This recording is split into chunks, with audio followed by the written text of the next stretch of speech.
ओम शांति। आज 15 जनवरी 2024 के बाबा के अनमोल मधुर महावाक्य सुनेंगे।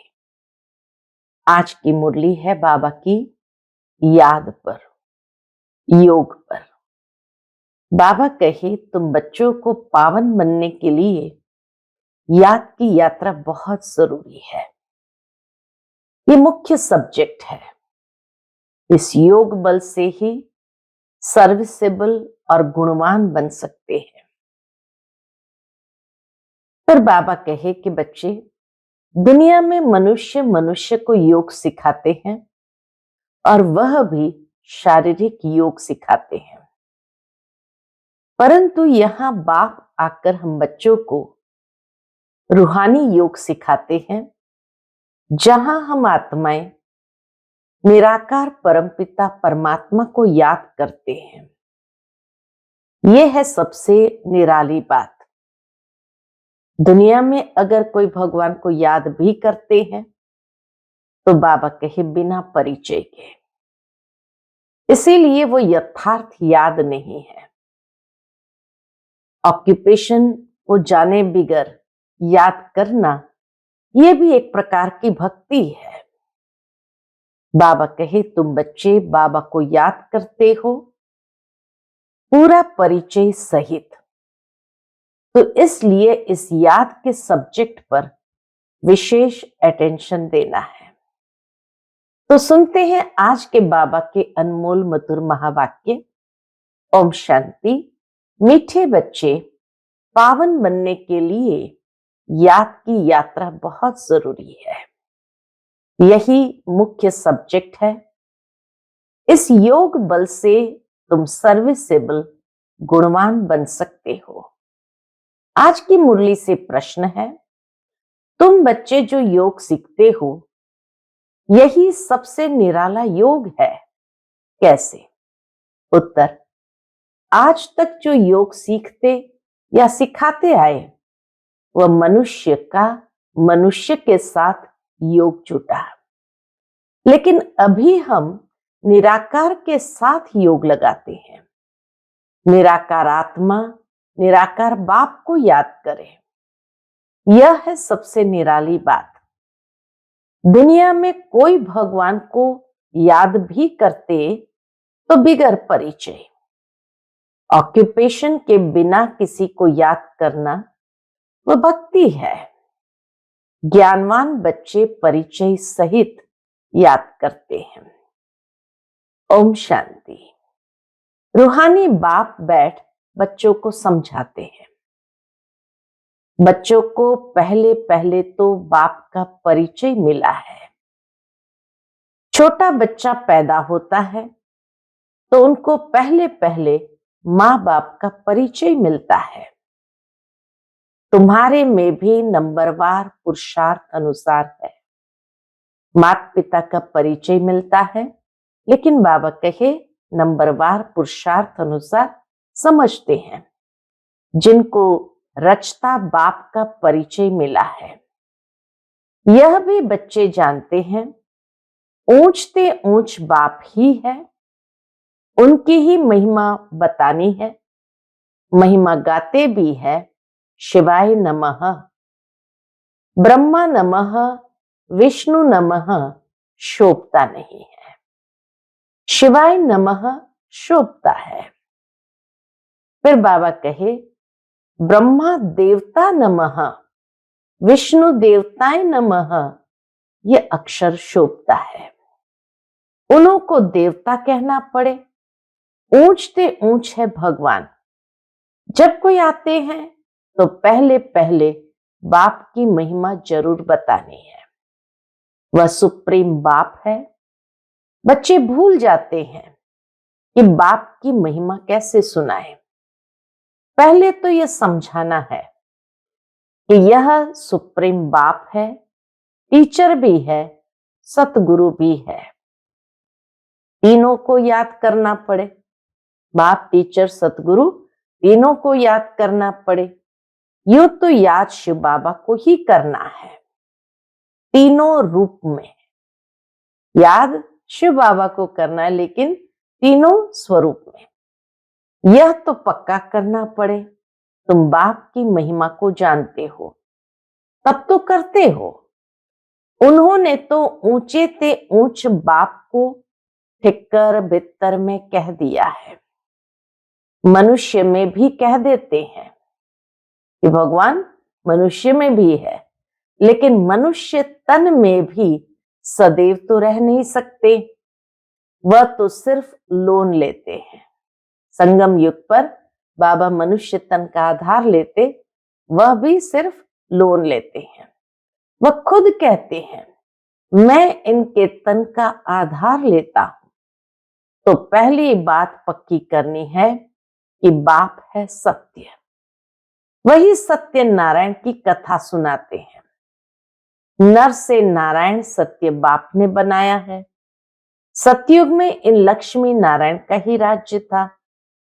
वह कैसे बने, किसने बनाया, कब कथा सुनाई, कब राजयोग सिखाया, यह सब तुम अभी समझते हो।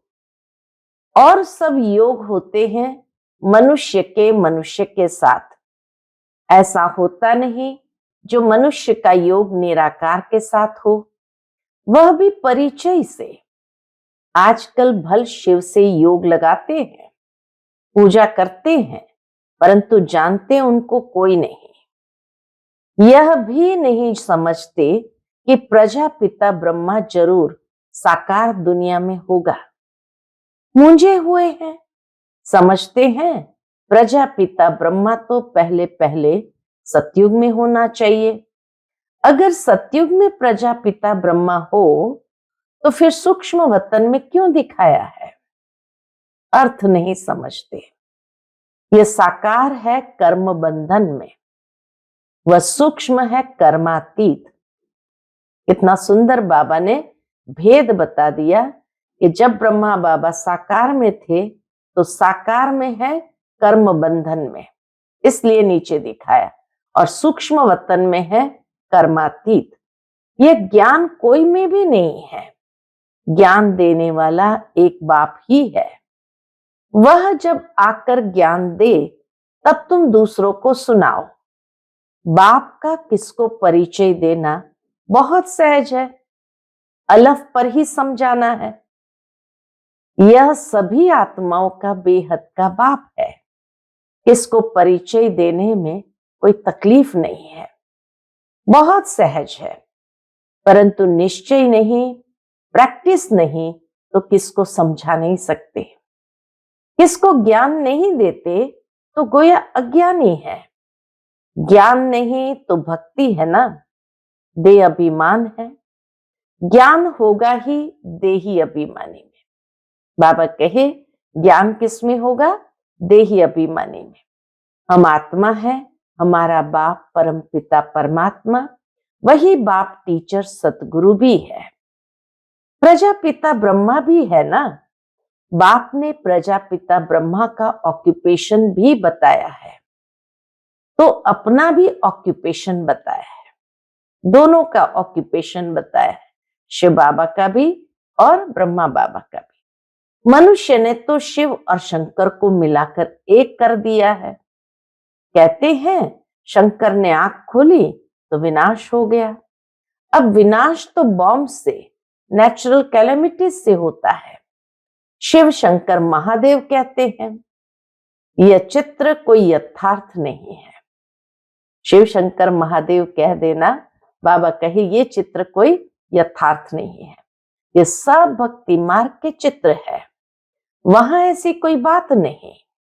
प्रजापिता ब्रह्मा भी देहधारी है, कितने ढेर बच्चे हैं, तो ये सब चित्र पूजा के लिए ही है। बाप ने समझाया है यह व्यक्त व अव्यक्त। ब्रह्मा बाबा के लिए समझाया ये व्यक्त वह अव्यक्त। जब अव्यक्त बने हैं तो फरिश्ता हो जाते हैं। मूल वतन सूक्ष्म वतन दोनों ही है जरूर। सूक्ष्म वतन में भी जाते हैं। बाप ने समझाया है प्रजापिता ब्रह्मा जो मनुष्य है वही फरिश्ता बनता है। फिर राजाए का भी उस समय दिखाया है। फिर राजाई का भी उसमें दिखाया है। फिर यह राज्य करेंगे। सूक्ष्म वतन के चित्र न हो तो समझाने में मुश्किलात हो। वास्तव में विष्णु का चतुर्भुज रूप भी है नहीं, यह है भक्ति मार्ग के चित्र। बाप समझाते हैं आत्मा को ही पतित से पावन बनना है, पवित्र बनकर चली जाएगी अपने धाम। आत्माएं निराकारी दुनिया में रहती है, साकारी है यहाँ। बाकी सूक्ष्म वतन की कोई मुख्य कहानी है नहीं। सूक्ष्म वतन का राज भी बाप अभी समझाते हैं, क्योंकि सूक्ष्म वतन संगम युग की रचना है। तो मूल वतन, सूक्ष्म वतन, फिर है स्थूल वतन। तो पहले सबको बाप का परिचय देना है।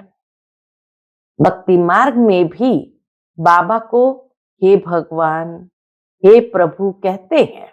दुनिया में मनुष्य जब भगवान को याद करते तो हे भगवान, हे प्रभु कहते हैं, सिर्फ जानते नहीं, हमेशा कहते हैं शिव परमात्माए नमः। शिव देवता कभी नहीं कहेंगे, ब्रह्मा देवता कहेंगे।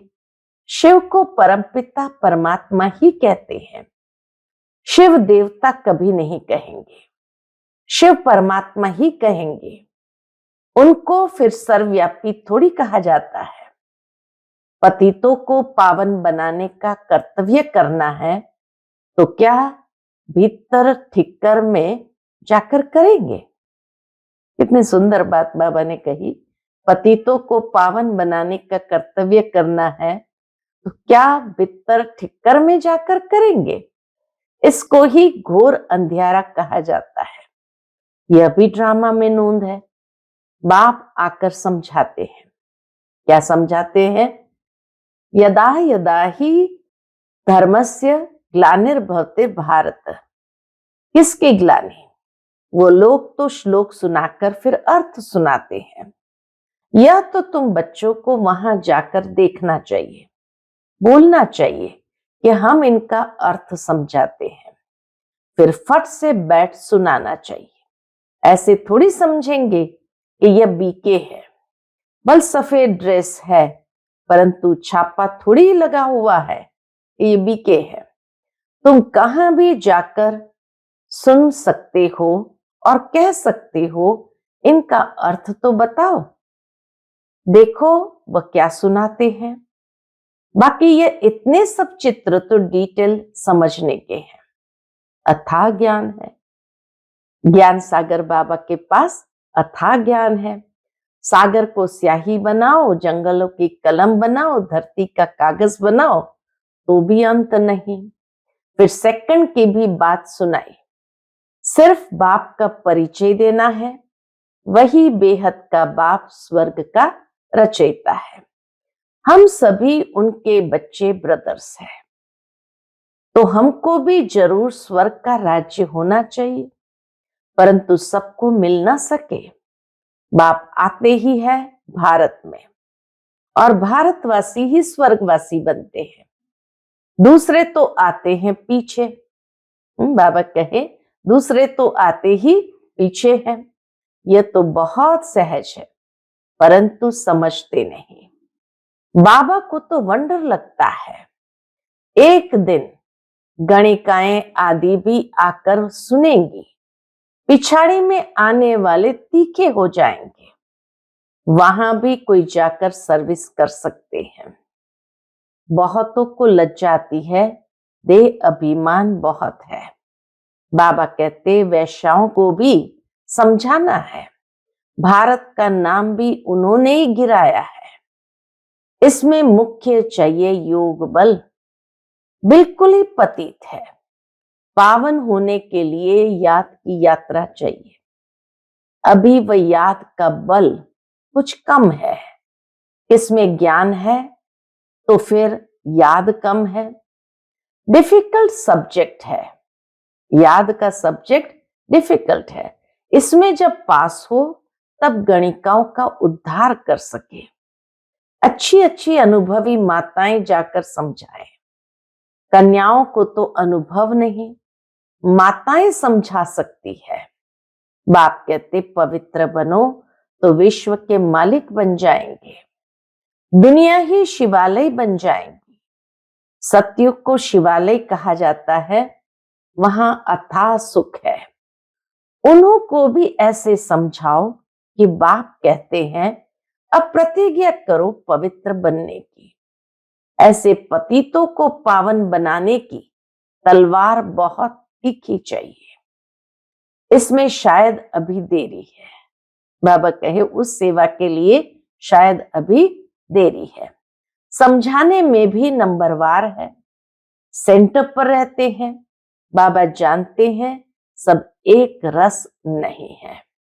उन्हों की सेवा के लिए विशेष बाबा ने माताओं को खड़ा होने लिए कहा है। कन्याओं को अनुभव नहीं और भाइयों को वहां जाना नहीं चाहिए। तो बाबा कहे सब एक रस नहीं है। सर्विस पर जो जाते हैं उनमें रात दिन का फर्क है। तो पहले जब किसको समझाओ तो बाप का ही परिचय दो, बाप की ही महिमा करो। इतने गुण सिवाय बाप के और किसको हो न सके, वही गुणवान बनाते हैं। बाप ही सतयुग की स्थापना करते हैं। अभी यह है संगम युग, जबकि तुम पुरुषोत्तम बन रहे हो। तुम आत्माओं को बैठ समझाएंगे, यह तो समझाते हो आत्मा का ही शरीर है। कहां तक कोई समझते हैं ये शक्ल से मालूम पड़ता है। कोई मुड़ी होते हैं तो सारी शक्ल ही बदल जाती है। आत्मा समझ बैठेंगे तो शक्ल भी अच्छी रहेगी। यह भी प्रैक्टिस होती है। घर गृहस्थ में रहने वाले इतने उछल नहीं सकते क्योंकि गोरख धंधा लगा पड़ा है। पूरा अभ्यास करे तब चलते फिरते उठते बैठते पक्के हो। याद से ही तुम पावन बनते हो। आत्मा जितना योग में रहती उतना पावन बनती है। सतयुग में तुम सतो प्रधान थे तो बहुत खुश थे। अभी संगम पर तुम हंसते बहलते रहते हो। बेहद का बाप मिला, बाकी क्या चाहिए। बाप पर तो कुर्बान होना है। शाहूकार कोई मुश्किल निकलते हैं, गरीबों को ही मिलता है। बाबा गरीबों को ही मिलता है। ड्रामा ही ऐसा बना हुआ है। धीरे धीरे वृद्धि को पाते रहेंगे। कोटों में कोई विजय माला का दाना बनते हैं, बाकी प्रजा तो बननी ही है नंबरवार। इतने ढेर बन जाएंगे, शाहूकार गरीब सब होंगे। ये पूरी राजधानी स्थापन हो रही है, बाकी सब अपने अपने सेक्शन में चले जाएंगे। तो बाप समझाते हैं बच्चों को दैवी गुण भी धारण करने हैं। तुम्हारा खान पान भी अच्छा चाहिए। तुम्हें कभी यह आश नहीं रखनी है कि मैं फलानी चीज खाऊं। ये आशाएं यहां होती है। बाबा के बड़े बड़े वानप्रस्थियों के आश्रम देखे हुए हैं, बड़ी शांति से रहते हैं। यहां तो ये बेहद की बातें सब बाप समझाते हैं। वैश्याएं गणिकाएं भी ऐसी ऐसी आएंगी जो तुमसे भी तीखी हो जाएंगी। बड़े फर्स्ट क्लास गीत गाएंगी जो सुनते ही खुशी का पारा चढ़ जाएगा। जो सुनते ही खुशी का पारा चढ़ जाएगा। जब ऐसे गिरे हुए को तुम समझाकर श्रेष्ठ बनाओ तब तुम्हारा नाम भी बहुत ऊंचा होगा। कहेंगे यह तो वैश्याओं को भी इतना उच्च बनाती है। खुद ही कहेंगे हम शूद्र थे, अब ब्राह्मण बने हैं, फिर हम सो देवता क्षत्रिय बनेंगे। बाबा हर एक को समझ सकते हैं कि यह कुछ उन्नति को पाएंगे या नहीं। बाबा हर एक को समझ सकते हैं कि यह कुछ उन्नति को पाएंगे व नहीं। पिछाड़ी में आने वाले उनसे आगे बढ़ जाएंगे। आगे चलकर तुम सब देखेंगे, अब भी देख रहे हो, नए बच्चे सर्विस में कितने उछलते हैं। बाबा कहे अभी भी देख रहे हो, नए बच्चे सर्विस में कितने उछलते हैं। अच्छा, मीठे मीठे सिक्के लदे बच्चों प्रति माता पिता बाप दादा का याद प्यार और गुड मॉर्निंग। रूहानी बाप की रूहानी बच्चों को नमस्ते।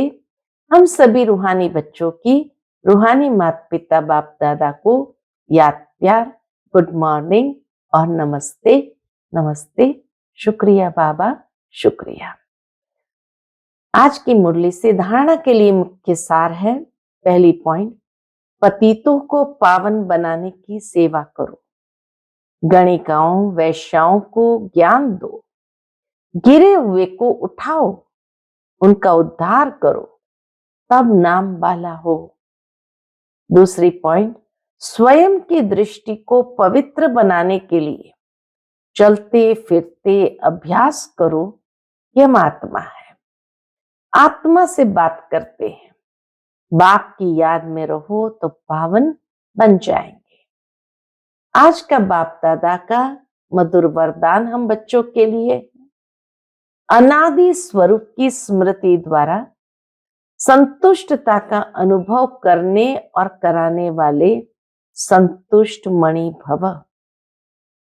अनादि स्वरूप की स्मृति द्वारा संतुष्टता का अनुभव करने और कराने वाले संतुष्ट मणि भव। अपने अनादि और आदि स्वरूप को स्मृति में लाओ और उसी स्मृति स्वरूप में स्थित हो जाओ। उसी स्मृति स्वरूप में स्थित हो जाओ तो स्वयं भी स्वयं से संतुष्ट रहेंगे और औरों को भी संतुष्टता की विशेषता का अनुभव करा सकेंगे। असंतुष्टता का कारण होता है अप्राप्ति। आपका स्लोगन है, पाना था वो पा लिया। बाप का बनना अर्थात वर्षे का अधिकारी बनना। ऐसी अधिकारी आत्माएं सदा भरपूर संतुष्ट मणि होगी। आज का स्लोगन है, बाप समान बनने के लिए समझना, चाहना और करना, इन तीनों की समानता हो। बाप समान बनने के लिए समझना, चाहना और करना, इन तीनों की समानता हो। आज के अव्यक्त इशारा, अव्यक्त साइलेंस द्वारा डबल लाइट फरिश्ता स्थिति का अनुभव करो। वरदानी रूप से सेवा करने के लिए पहले स्वयं में शुद्ध संकल्प धारण करो। सारा दिन शुद्ध संकल्पों के सागर में लहराते रहो और जिस समय चाहे शुद्ध संकल्पों के सागर के तले में जाकर साइलेंस स्वरूप हो जाओ। आपकी ये डीप साइलेंस स्थिति, सागर के तले में जाने की ये डीप साइलेंस स्थिति वायुमंडल को परिवर्तन कर देंगी और आप स्वयं को डबल लाइट फरिश्ता अनुभव करेंगे। अच्छा, ओम शांति।